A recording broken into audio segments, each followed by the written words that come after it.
secoue le monde de l'agroalimentaire. Une cinquantaine de contaminations à la bactérie E. coli ont été confirmées après la consommation de pizza Fresh Up de Buitoni. 2 enfants en sont décédés. Une vingtaine de cas sont toujours en investigation et nous avons rencontré une famille concernée. 3 des 4 enfants ont dû être hospitalisés. Leur mère a accepté de témoigner. Jérémy Leclanche et Vincent Plévin. Les enfants, petit-déj. Des 4 enfants de la famille Bureau, seule la première, Maëlys, n'a pas été hospitalisée. Louane, Ethan et Lola, eux, tentent de reprendre une vie normale. De fin janvier à fin février, tous les 3 ont successivement séjourné à l'hôpital après avoir mangé de la pizza contaminée et développé cette maladie peu connue, le syndrome hémolytique et urémique. C'est une descente aux enfers. La première, le diagnostic tombe. On ne connaît pas cette maladie, on ne sait pas ce qui va se passer en fait. Donc voilà, on tombe de très haut.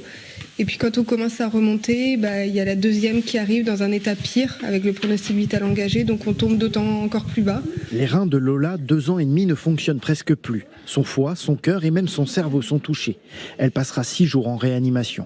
Puis c'est au tour d'Ethan d'arriver à l'hôpital. Mais dans un état moins grave, il y restera 1 semaine.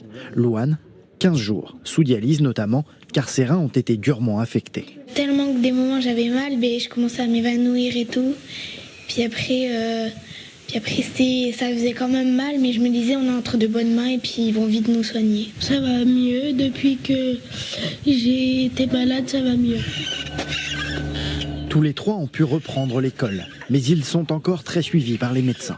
Ils ont des analyses tous les 15 jours au niveau urinaire, des prises de sang tous les mois et un rendez-vous au CHU de Nantes tous les 2 mois maintenant pour les filles. On ne sait pas sur quel terme, si c'est du moyen, du long terme, si c'est à vie. Donc pour l'instant, on ne peut pas se prononcer sur les séquelles.